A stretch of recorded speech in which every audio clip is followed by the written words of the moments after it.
आप सबका स्वागत है डीपर लाइफ बाइबल चर्च के बाइबल अध्ययन में। यीशु मसीह के नाम से आइए हम प्रार्थना करें। परमेश्वर पिता, हम तेरा धन्यवाद करते हैं आज के दिन के लिए। धन्यवाद करते तेरे लोगों के लिए जिनके हृदय में रुचि है तेरे वचन को सीखने के लिए। धन्यवाद करते परमेश्वर, तूने हमें वो मन दिया है ताकि हम तेरे वचनों से सीख सके। धन्यवाद परमेश्वर, तूने अपने वचन की घोषणा की है। धन्यवाद करते परमेश्वर, तू हमें बुद्धि ज्ञान देता है ताकि आने वाले दिनों के लिए हम अपने आप को तैयार कर सके। धन्यवाद करते परमेश्वर, तूने हमारी प्रार्थना सुनी। प्रभु यीशु मसीह के नाम से मांगते हैं, आमीन। आज हम देखेंगे मरकुस 13 से। हमने देखा किस प्रकार यीशु अंतिम दिनों के बारे में बता रहा था, जिसके कारण उसके चेले उससे प्रश्न पूछने लगे। वो हैरान हो गए थे। यीशु मसीह अपने चेलों से अपनी मृत्यु के बारे में, जी उठने के बारे में, फिर से आने के बारे में बता रहा था। वो उन्हें बता रहा था किस प्रकार मंदिर नाश किया जाएगा, कोई भी पत्थर एक के ऊपर एक नहीं होगा। फिर यीशु मसीह इस संसार के अंत के बारे में उन्हें बता रहा था। जब यीशु मसीह एकांत में बैठा हुआ था तब उसके चेले उसके पास आए। वहाँ पर फारिसी और सादुसी नहीं थे।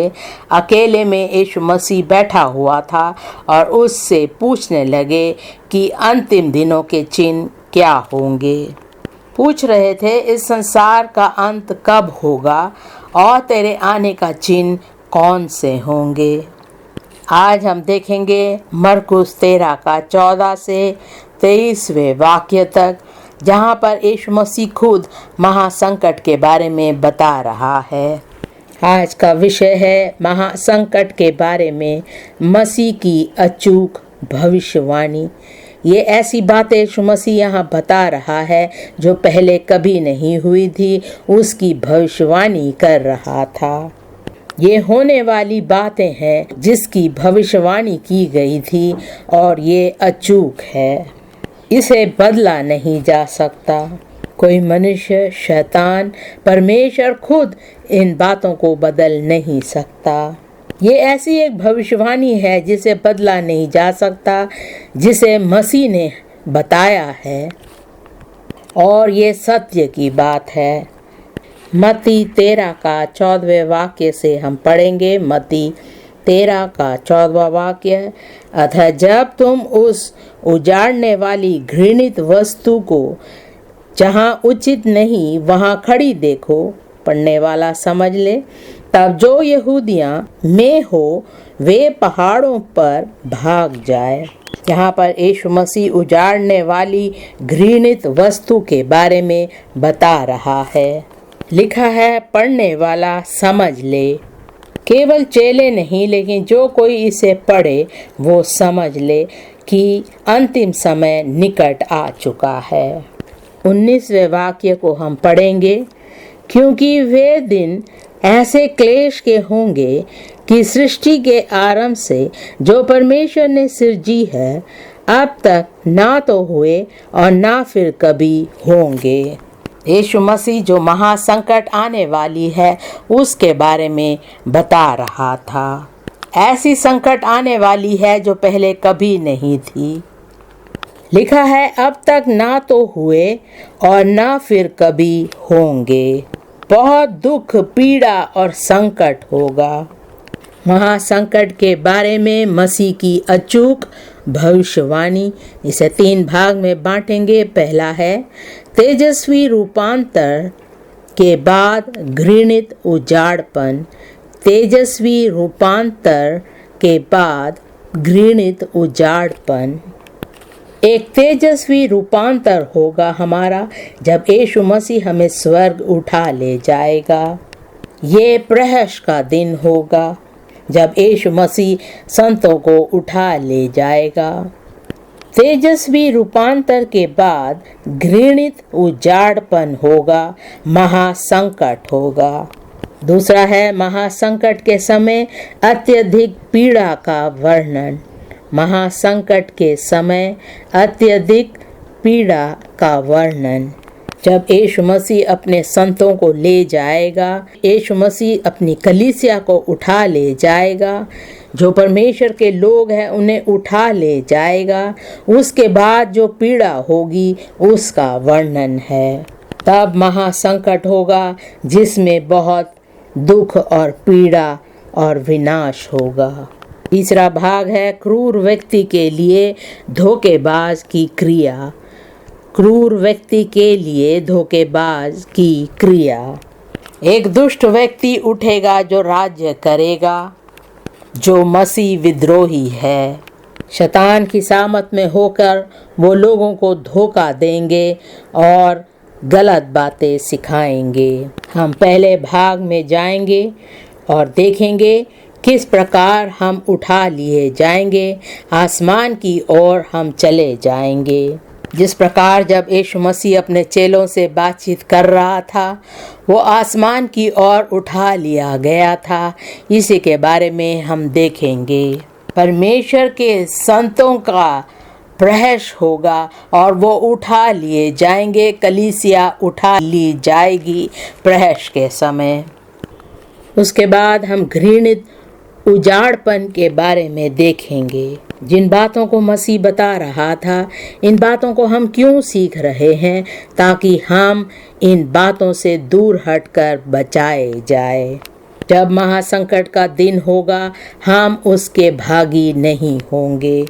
प्रहश के बारे में हमने सीखा और हमने जाना कि हमें भी प्रहश के दिन उठा लिया जाएगा।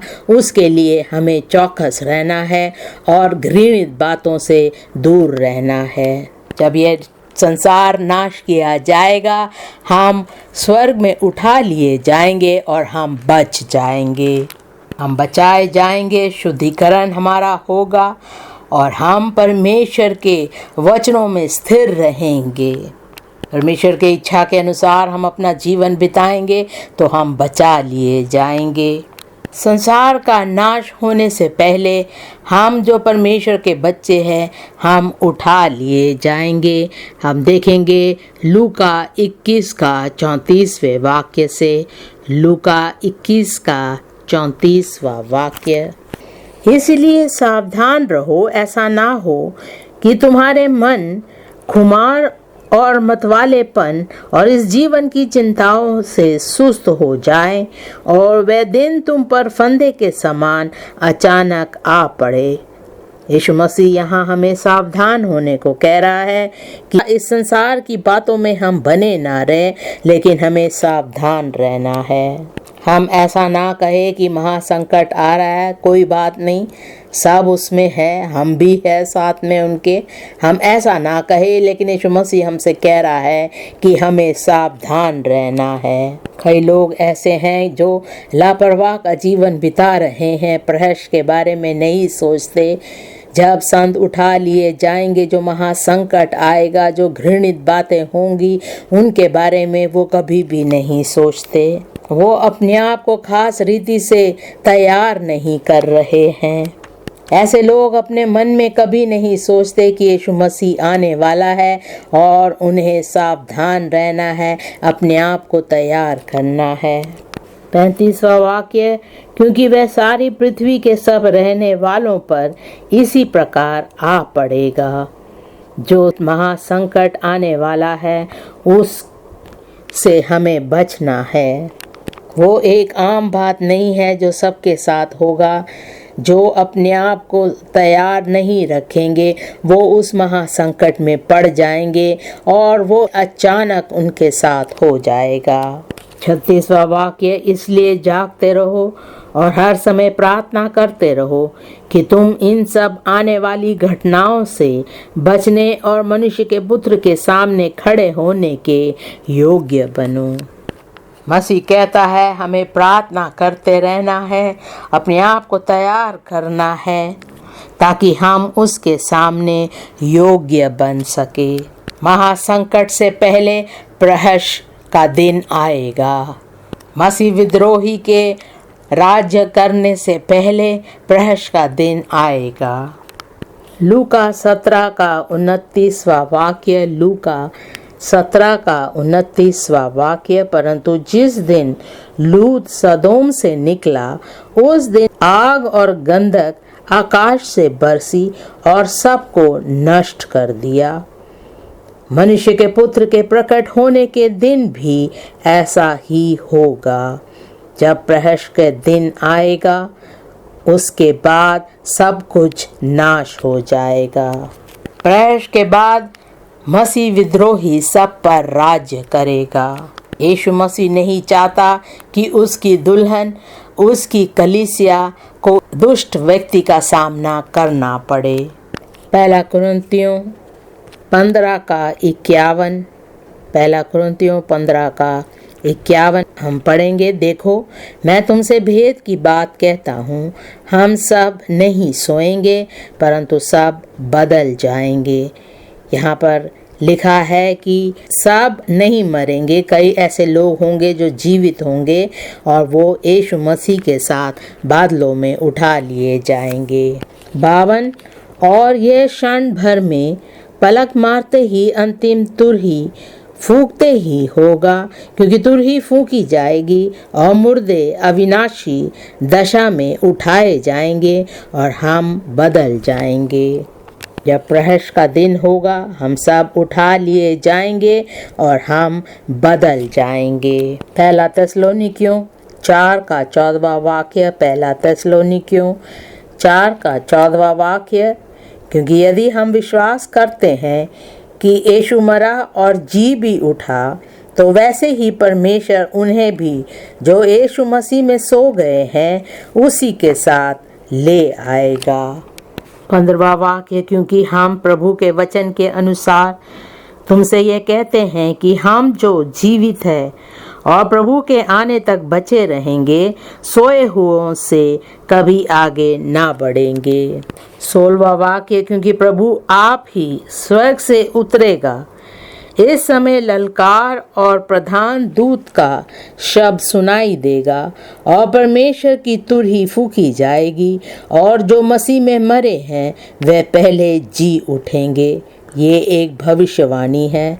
17वां वाक्य। तब हम जो जीवित और बचे रहेंगे उनके साथ बादलों पर उठा लिए जाएंगे कि हवा में प्रभु से मिले और इस रीति से हम सदा प्रभु के साथ रहेंगे। इस प्रकार इन बातों से एक दूसरे को शांति दिया करो। मरकुस 13 के 14वें वाक्य में हम देखते हैं कि जब हम यीशु मसीह के साथ उठा लिए जाएंगे तो महासंकट आएगा। प्रहश के बाद ये पूरा संसार नाश हो जाएगा। इस बात को भविष्यवक्ता दानियल ने भी कहा था कि घृणित उजाड़पन हो जाएगा। जो बातें भविष्य में होने वाली है उन बातों को परमेश्वर भविष्यवक्ताओं के द्वारा हमें बताता है। परमेश्वर के द्वारा ये बातें हमें बताई गई है, इसलिए उनका होना अवश्य है। दानियल 9 का 27वां वाक्य। दानियल 9 का 27वां वाक्य। वह प्रधान एक सप्ताह के लिए बहुतों के संग दृढ़ वाचा बांधेगा, परंतु आधे ही सप्ताह के बीतने पर वह मेल बलि और अन्न बलि को बंद करेगा और कंगूरे पर उजाड़ने वाली घृणित वस्तुएं दिखाई देगी और निश्चय ही ठनी हुई बात के समाप्त होने तक परमेश्वर का क्रोध उजाड़ने वाले पर पड़ा रहेगा। दूसरा थिस्सलुनीकियों 2 का 3 वाक्य से पढ़ेंगे। दूसरा थिस्सलुनीकियों 2 का 3 वाक्य। किसी रीति से किसी के धोखे में ना आना, क्योंकि वह दिन ना आएगा जब तक धर्म का त्याग ना हो ले और वह पाप का पुरुष अर्थात विनाश का पुत्र प्रकट ना हो। कई बार जब हम गलत बातों के बारे में लोगों को समझाते हैं तो वो समझना नहीं चाहते, अपना जीवन सुधारना नहीं चाहते। यहाँ पाप का पुरुष के बारे में लिखा हुआ है जो शैतान है। चौथा वाक्य, जो विरोध करता है वह हर एक से जो ईश्वर या पूज्य कहलाता है अपने आप को बड़ा ठहराता है, यहाँ तक कि वह परमेश्वर के मंदिर में बैठकर अपने आप को ईश्वर ठहराता है। ये एक घृणित काम है और हमें घृणित वस्तुओं को नहीं छूना है। ऐसे घृणित व्यक्ति की बातें हमें नहीं सुननी चाहिए। प्रकाशित वाक्य 13 का छठा वाक्य, प्रकाशित वाक्य 13 का छठा वाक्य, उसने परमेश्वर की निंदा करने के लिए मुंह खोला कि उसके नाम का और उसके तंबू अर्थात स्वर्ग के रहने वालों की निंदा करे। मेरी प्रार्थना है जब मसीह विद्रोही इस संसार का राज्य करने आएगा उस समय हम इस संसार में नहीं होंगे यीशु मसीह के नाम से। इसी कारण यीशु मसीह हमें चेतावनी देता है कि इन बातों से हमें बचकर निकलना है। मरकुस 13 का 15वां वाक्य, मरकुस 13 का 15वां वाक्य, जो छत पर हो वह अपने घर से कुछ लेने को नीचे ना उतरे और ना भीतर जाए। यीशु मसीह कहता है उसने हमें पहाड़ों के ऊपर रखा है, हमारा उद्धार किया, शुद्धिकरण किया, हमें सामर्थ दिया और हमें अपना संतान बनाया है। इसलिए वो कहता है हमें नीचे नहीं उतरना है लेकिन परमेश्वर के पहाड़ पर बने रहना है, ऊंचाई पर बने रहना है। 16वां वाक्य, और जो खेत में हो वह अपना कपड़ा लेने के लिए पीछे ना लौटे।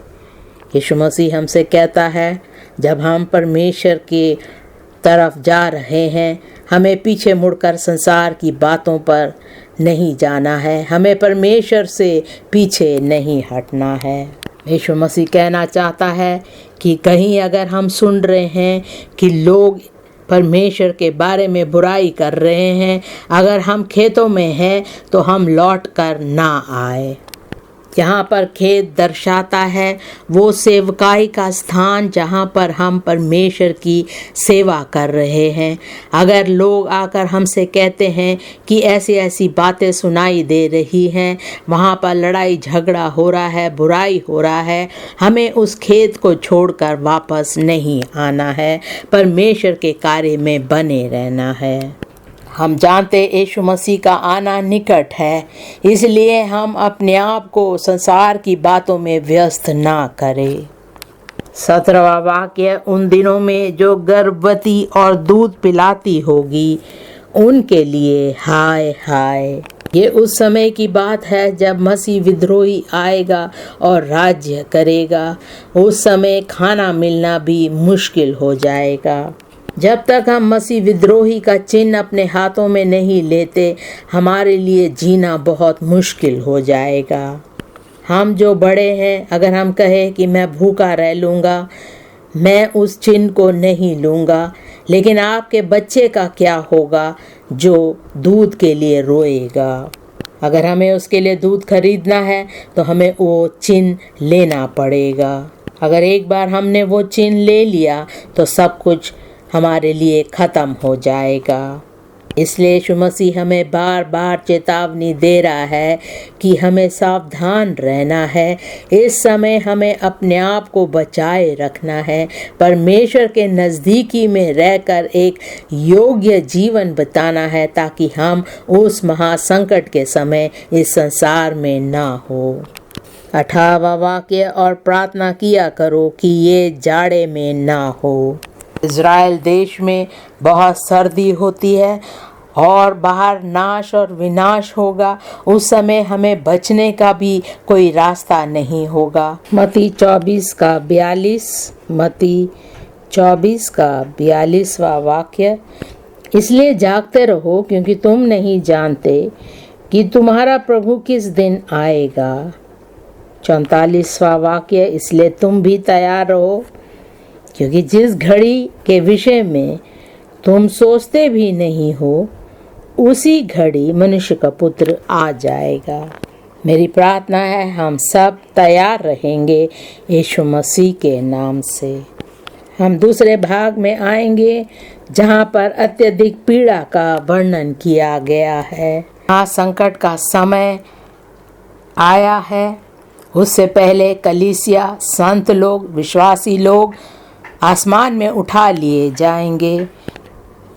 हमें ये जानना है कि महासंकट के बारे में पहले से ही भविष्यवाणी की गई थी। ये ऐसी भविष्यवाणी है जिसे बदल नहीं सकते, अचूक है। ये बहुत ही एक खास समय होगा जब कष्ट और क्लेश होंगे। महासंकट के पीड़ा के समान कभी भी नहीं हुई है। ये बहुत ही अनोखा होगा। यहाँ एक प्रश्न है कि महासंकट का समय कितने दिनों तक चलेगा। मरकुस 13 का 19वां वाक्य, मरकुस 13 का 19वां वाक्य, क्योंकि वे दिन ऐसे क्लेश के होंगे कि सृष्टि के आरंभ से जो परमेश्वर ने सिरजी है अब तक ना तो हुए और ना फिर कभी होंगे। वो समय पीड़ा और क्लेश का होगा। मत्ती 24 का 21वां वाक्य, मत्ती 24 का 21वां वाक्य, क्योंकि उस समय ऐसा भारी क्लेश होगा जैसा जगत के आरंभ से ना अब तक हुआ और ना कभी होगा। प्रलय के बाद जब महासंकट आएगा, बहुत दुख और क्लेश होगा उस समय, जैसे हमें सुनने को मिलता है जब महायुद्ध हुआ था, पहला महायुद्ध। दूसरे महायुद्ध में भी बहुत सारे लोग मर गए थे। बहुत पीड़ा और दुख हुआ था। जब लोग बीमार होते हैं तब भी दुख संकट से होकर के गुजरते हैं। लेकिन यहाँ पे 21वें वाक्य में यीशु मसीह कहता है, क्योंकि उस समय ऐसा भारी क्लेश होगा जैसा जगत के आरंभ से ना अब तक हुआ और ना कभी होगा। ये महासंकट के बारे में भविष्यवाणी की गई थी। दानियल 12 का पहला वाक्य, दानियल 12 का पहला वाक्य, उसी समय मिकाएल नामक बड़ा प्रधान जो तेरे जाति भाइयों का पक्ष करने को खड़ा रहता है वह उठेगा। तब ऐसे संकट का समय होगा जैसा किसी जाति के उत्पन्न होने के समय से लेकर अब तक कभी ना हुआ ना होगा। परंतु उस समय तेरे लोगों में से जितनों के नाम परमेश्वर की पुस्तक में लिखे हुए हैं वे बच निकलेंगे। योएल 2 का दूसरा वाक्य, योएल 2 का दूसरा वाक्य, वह अंधकार और तिमिर का दिन है, वह बदली का दिन है और अंधियारे का सा फैलता है। जैसे भोर का प्रकाश पहाड़ों पर फैलता है, वैसे ही एक बड़ी और सामर्थी जाति आएगी, प्राचीन काल में वैसी कभी न हुई और न उसके बाद भी फिर किसी पीढ़ी में होगी। महासंकट की खास बात यह है कि ऐसे कभी नहीं हुआ और ना ही कभी होगा। मेरी प्रार्थना है उस समय आप इस संसार में नहीं होंगे, यीशु मसीह के नाम से। सपनाया 1 का 15वां वाक्य, सपनाया 1 का 15वां वाक्य, वह रोष का दिन होगा, वह संकट और सकेती का दिन, वह उजाड़ और विनाश का दिन, वह अंधेर और घोर अंधकार का दिन, वह बादल और काली घटा का दिन होगा। 18वां वाक्य, यहोवा के रोष के दिन में ना तो चांदी से उनका बचाव होगा और ना सोने से, क्योंकि उसके जलन की आग से सारी पृथ्वी भस्म हो जाएगी। वह पृथ्वी के सारे रहने वालों को घबराकर उसका अंत कर डालेगा। महासंकट का समय परमेश्वर के क्रोध का समय होगा। प्रकाशित वाक्य 6 का 12वें वाक्य से पढ़ेंगे। प्रकाशित वाक्य 6 का 12वां वाक्य, जब उसने 6वीं मोहर खोली तो मैंने देखा कि एक बड़ा भूकंप हुआ और सूर्य कंबल के समान काला और पूरा चंद्रमा लहू के समान हो गया। आकाश के तारे पृथ्वी पर ऐसे गिर पड़े जैसे बड़ी आंधी से हिलकर अंजीर के पेड़ में से कच्चे फल झड़ते हैं। 14वां वाक्य, आकाश ऐसा सरक गया जैसा पत्र लपेटने से सरक जाता है और हर एक पहाड़ और टापू अपने अपने स्थान से टल गया। तब पृथ्वी के राजा और प्रधान और सरदार और धनवान और सामर्थी लोग और हर एक दास और हर एक स्वतंत्र पहाड़ों की खो में और चट्टानों में जा छिपे और पहाड़ों और चट्टानों से कहने लगे, हम पर गिर पड़ो और हमें उसके मुंह से जो सिंहासन पर बैठा है और मेमने के प्रकोप से छिपा लो। 17वां वाक्य, क्योंकि उनके प्रकोप का भयानक दिन आ पहुंचा है, अब कौन ठहर सकता है। पढ़े लिखे लोग, अनपढ़ लोग, धनी लोग, इस संसार के लोग, वो कहेंगे पहाड़ों से हम पर गिर जाओ ताकि वो परमेश्वर के प्रकोप को ना देख पाए। महासंकट का समय परमेश्वर के प्रकोप का समय होगा। देखते हैं, एक तरफ परमेश्वर का प्रकोप होगा और दूसरी तरफ शैतान भी अपना क्रोध और प्रकोप लोगों पर डालेगा। प्रकाशित वाक्य 12 का 12वां वाक्य, प्रकाशित वाक्य 12 का 12वां वाक्य, इस कारण हे स्वर्गों और उनमें रहने वालों मगन हो, हे पृथ्वी और समुद्र तुम पर हाय, क्योंकि शैतान बड़े क्रोध के साथ तुम्हारे पास उतर आया है, क्योंकि जानता है कि उसका थोड़ा ही समय और बाकी है।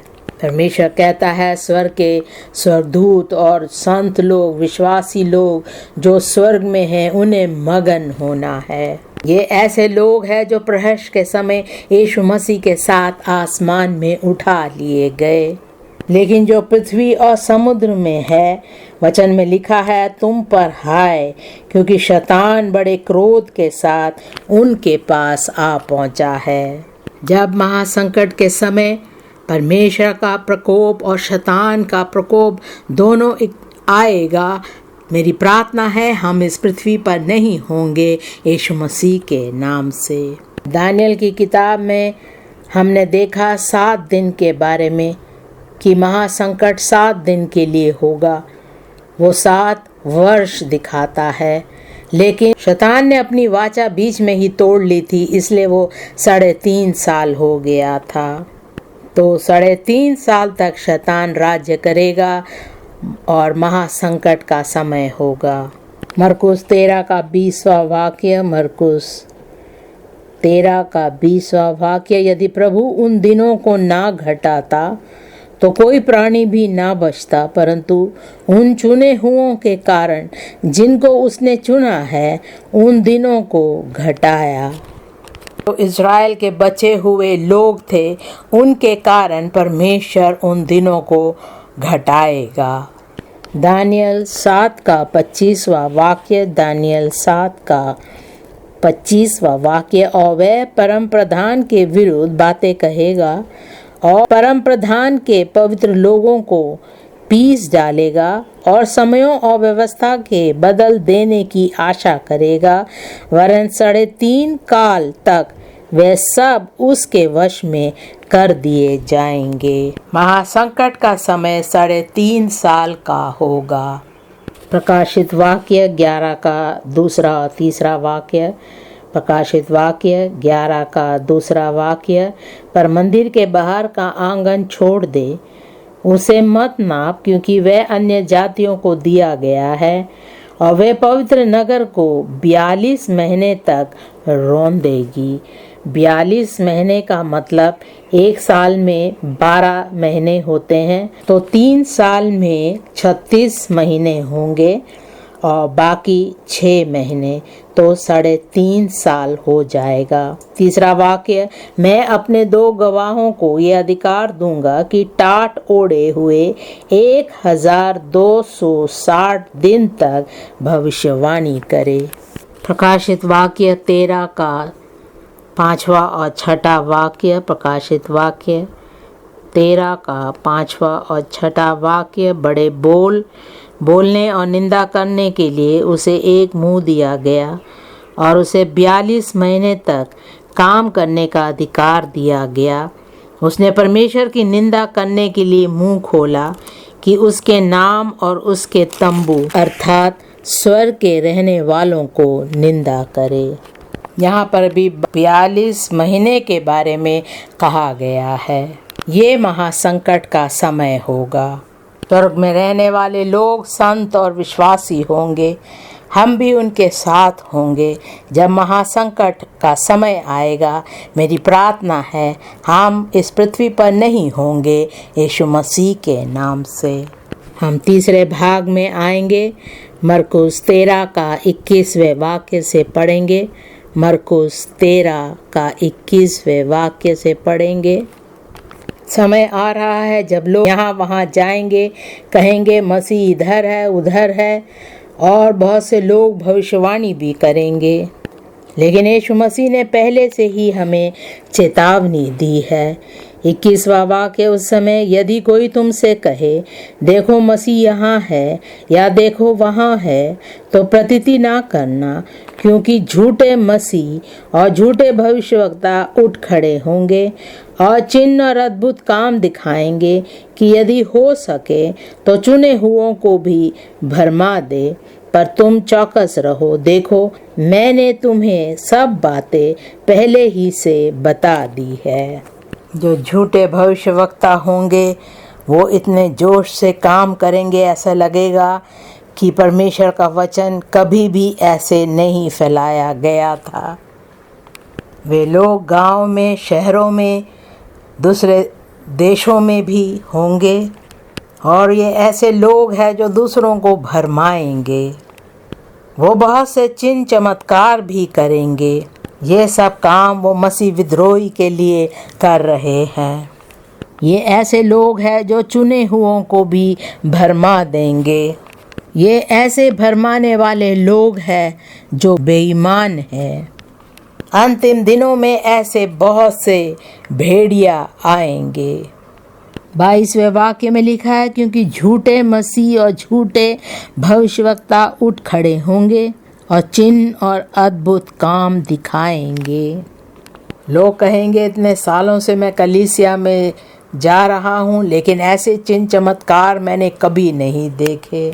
लेकिन यीशु मसीह कहता है ये भरमाने वाले लोग हैं जो लोगों को भरमाएंगे और गलत रास्ते पर ले जाएंगे, यहाँ तक कि चुने हुए लोगों को भी भरमाएंगे। मत्ती 7 का 15वां वाक्य, मत्ती 7 का 15वां वाक्य, झूठे भविष्यवक्ताओं से सावधान रहो जो भेड़ों के भेष में तुम्हारे पास आते हैं, परंतु अंतर में वे फाड़ने वाले भेड़िया है। 16वां वाक्य, उनके फलों से तुम उन्हें पहचान लोगे। क्या लोग झाड़ियों से अंगूर या ऊंट कटारों से अंजीर तोड़ते हैं? इसी प्रकार हर एक अच्छा पेड़ अच्छा फल लाता है और निकम्मा पेड़ बुरा फल लाता है। 18वां वाक्य, अच्छा पेड़ बुरा फल नहीं ला सकता और ना निकम्मा पेड़ अच्छा फल ला सकता है। जो पेड़ अच्छा फल नहीं लाता वह काटा और आग में डाला जाता है। इस प्रकार उनके फलों से तुम उन्हें पहचान लोगे। 21वां वाक्य, जो मुझसे हे प्रभु कहता है, उनमें से हर एक स्वर्ग के राज्य में प्रवेश ना करेगा, परंतु वही जो मेरे स्वर्गीय पिता की इच्छा पर चलता है। उस दिन बहुत से लोग मुझसे कहेंगे, हे प्रभु, क्या हमने तेरे नाम से भविष्यवाणी नहीं की और तेरे नाम से दुष्ट आत्माओं को नहीं निकाला और तेरे नाम से बहुत से आश्चर्य कर्म नहीं किए? 23वां वाक्य, तब मैं उनसे खुलकर कह दूंगा, मैंने तुमको कभी नहीं जाना, हे कुकर्म करने वालों, मेरे पास से चले जाओ। भविष्यवक्ताओं ने इनके बारे में हमें पहले से ही बता रखा है। यीशु मसीह ने भी इन बातों को हमें बताया। 1 तीमुथियुस 4 का पहला वाक्य, 1 तीमुथियुस 4 का पहला वाक्य, परंतु आत्मा स्पष्टता से कहता है कि आने वाले समयों में कितने लोग भरमाने वाली आत्माओं और दुष्ट आत्माओं की शिक्षाओं पर मन लगाकर विश्वास से बहक जाएंगे। उसका दूसरा वाक्य, यह उन झूठे मनुष्यों के कपट के कारण होगा जिनका विवेक मानो जलते हुए लोहे से दागा गया है। मेरी प्रार्थना है आप ऐसे लोगों से भरमाए नहीं जाएंगे, लेकिन यीशु मसीह के आने के लिए आप अपने आप को पूरी तरह से तैयार करेंगे यीशु मसीह के नाम से। जब परमेश्वर ने मूसा को फिरौन के पास भेजा और कहा मेरे लोगों को जाने दो, तो फिरौन ने पूछा तेरे पास क्या चिन्ह है? उसने अपनी छड़ी नीचे फेंकी और वो सांप बन गया। फिरौन ने अपने जादूगर को बुलाया और उसने भी वही करके दिखाया। इस संसार में ऐसे लोग हैं जो ऐसे ऐसे चिन्ह करके दिखाते हैं जो यीशु मसीह ने भी किया, तो परमेश्वर के लोगों ने करके दिखाया। जो कुछ मूसा ने किया फिरौन के लोगों ने भी करके दिखाया। इससे हमें पता चलता है कि इस संसार में बहुत से धोखेबाज है। दूसरा थिस्सलुनीकियों 2 का 9वां वाक्य, दूसरा थिस्सलुनीकियों 2 का 9वां वाक्य, उस अधर्मी का आना शैतान के कार्य के अनुसार सब प्रकार की झूठी सामत और चिन्ह और अद्भुत काम के साथ, और नाश होने वालों के लिए अधर्म के सब प्रकार के धोखे के साथ होगा, क्योंकि उन्होंने सत्य से प्रेम नहीं किया जिससे उनका उद्धार होता। 11वां वाक्य, इसी कारण परमेश्वर उनमें एक भटका देने वाली सामत को भेजेगा कि वह झूठ की प्रतीति करे, ताकि जितने लोग सत्य की प्रतीति नहीं करते वरन अधर्म से प्रसन्न होते हैं वे सब दंड पाएंगे। बहुत से लोग उद्धार के बारे में बातचीत करते हैं, लेकिन धार्मिकता से वो बहुत दूर है। ये ऐसे लोग हैं जो अधार्मिकता में प्रसन्न होते हैं और अंत में वो दंड पाएंगे। उनके हृदय में सत्य के लिए प्रेम नहीं है। ये अपने आप को विश्वासी कहते हैं, लेकिन ये अधर्म में प्रसन्न रहते हैं। परमेश्वर का वचन कहता है ये सब दंड पाएंगे। मेरी प्रार्थना है हम ऐसे नहीं होंगे यीशु मसीह के नाम से। इस प्रकार 9वें वाक्य में लिखा है, ये ऐसे अधर्मी लोग हैं जो शैतान का कार्य करते हैं, शैतान की सामत में झूठी कार्य करते हैं और चिन्ह और अद्भुत काम भी दिखाते हैं। शैतान का अंत कहाँ होगा और जो लोग शैतान के पीछे चलते हैं उनका अंत क्या होगा? हम देखेंगे शैतान और उसके पीछे चलने वालों का अंत क्या होगा। जो लोग भटक जाते हैं वो उस व्यक्ति के समान है जो जंगल में गया और रास्ता भूल गया और भटकने लगा। अंत में वो पूरी तरह से खो जाता है। हर समय परमेश्वर के वचन के द्वारा आपको सत्य की बातें सिखाई जाती है। आप पहले से ही इन सब बातों को जानते हैं, फिर आप परमेश्वर के सत्य की बातों में क्यों बने नहीं रहते? आप क्यों यहाँ वहाँ भटकते हैं? अगर आप सावधान नहीं रहेंगे तो ऐसे भटके लोगों के समान अगर हम होंगे तो हम खो जाएंगे। फिर हमारे लिए बहुत कठिन होगा वापस आना। ऐसे लोगों का अंत नरक में होता है। मत्ती 25 का 41वां वाक्य, मत्ती 25 का 41वां वाक्य, तब वह बाई और वालों से कहेगा, हे शापित लोगों, मेरे सामने से उस अनंत आग में चले जाओ जो शैतान और उसके दूतों के लिए तैयार की गई है। जो यहाँ वहाँ भटकते रहते हैं वो झूठी शिक्षा में पड़ जाते हैं, यहाँ वहाँ भटकते रहते हैं। ऐसे लोग जो भटक जाते हैं परमेश्वर से दूर हट जाते हैं, परमेश्वर उन्हें अपने सामने से हटा देगा। यहूदा 1 का 6वां वाक्य, यहूदा 1 का छठा वाक्य, फिर जिन स्वर्गदूतों ने अपने पद को स्थिर न रखा वरन अपने निज निवास को छोड़ दिया, उसने उनको भी उस भीषण दिन के न्याय के लिए अंधकार में, जो सदाकाल के लिए है, बंधनों में रखा है। ये ऐसे लोग हैं जो परमेश्वर की उपस्थिति से भटक गए थे और फिर वो अपना रास्ता जान नहीं पाए और वो खो गए।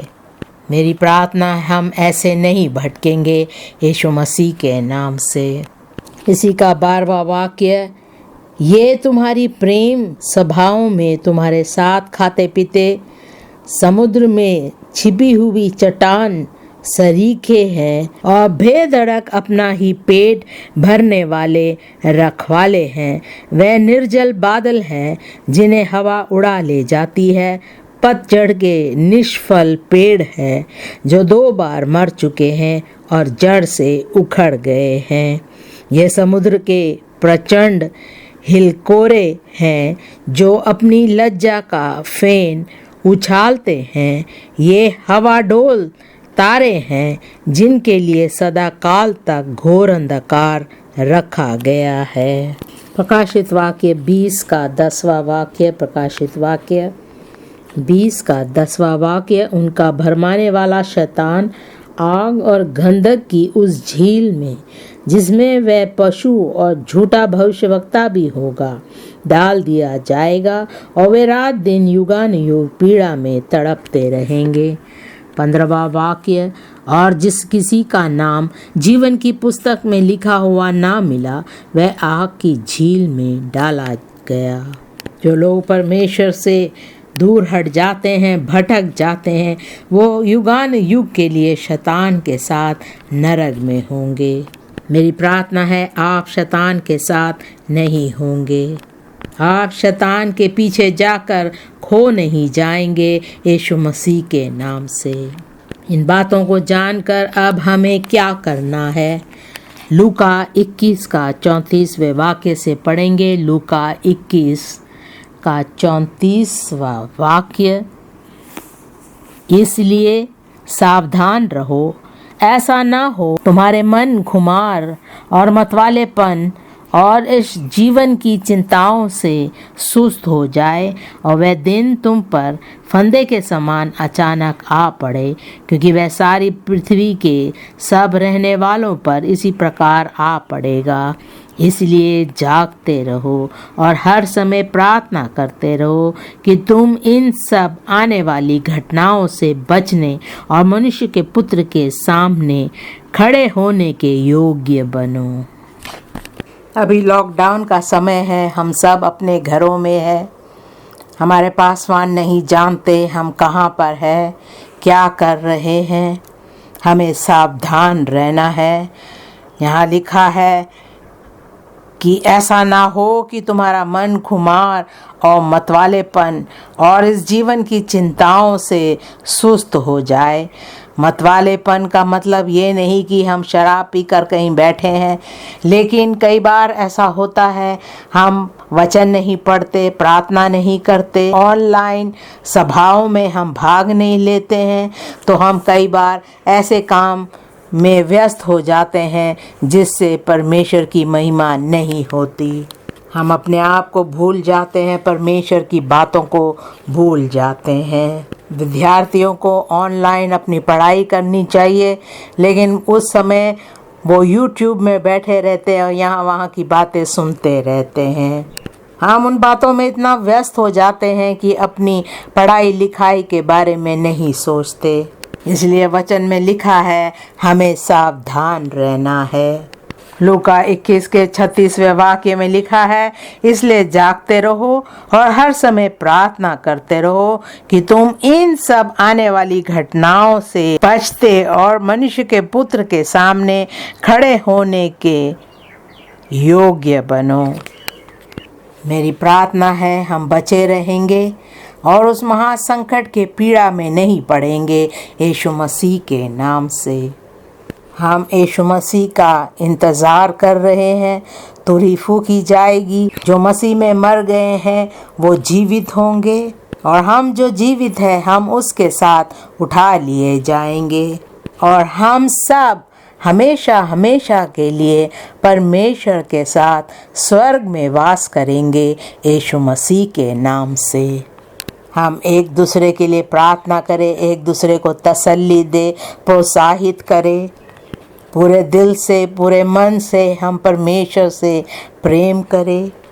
उस अंतिम दिन के लिए हम सब अपने आप को तैयार करेंगे यीशु मसीह के नाम से। आइए हम प्रार्थना करें और परमेश्वर का धन्यवाद करें उन बातों के लिए जो परमेश्वर ने आज हमें सिखाया है। संसार के लोग नहीं जानते कि महा संकट का समय आ रहा है, लेकिन परमेश्वर ने अपने वचनों से हमें इन बातों को दर्शाया है।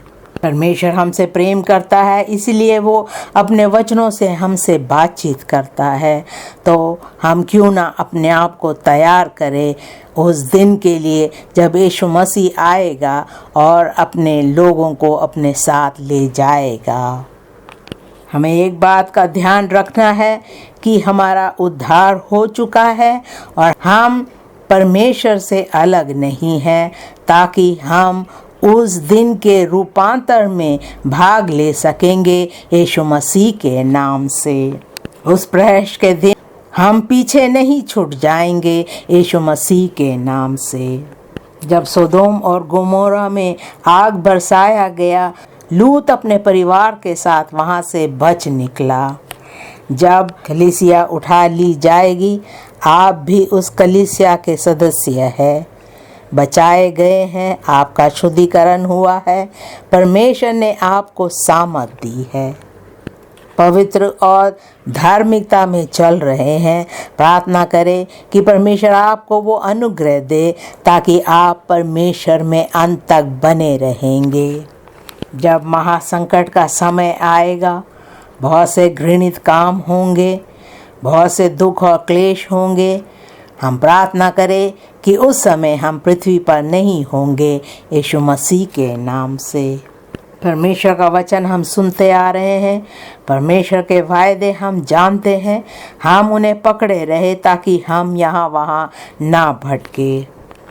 परमेश्वर पिता, हम तेरा धन्यवाद करते हैं तेरे वचन के प्रकाशन के लिए, धन्यवाद करते सत्य की बातों के लिए और जो भविष्यवाणी आज हमने सुनी है, जो आने वाले दिनों में होने वाला है। धन्यवाद करते परमेश्वर, तूने हमारी आत्मिक आँखों को खोला है। तू हमारे हृदय को धोकर शुद्ध करेगा, पवित्र करेगा और तू हमें अंत तक अपने साथ बनाए रखेगा यीशु मसीह के नाम से। हम यहाँ वहाँ नहीं भटकेंगे, हम तेरी सच्चाई से नहीं भटकेंगे। मसीह जीवन का अनुभव जो हमें मिला है, हम उससे नहीं भटकेंगे। परमेश्वर तू हमें अनुग्रह दे, सामर्थ दे, ताकि हम तुझ में अंत तक बने रहेंगे यीशु मसीह के नाम से। अगर कोई परमेश्वर से पीछे हट गया, हम प्रार्थना करते पवित्र आत्मा, तो उन्हें अपने पास वापस लेकर आ यीशु मसीह के नाम से।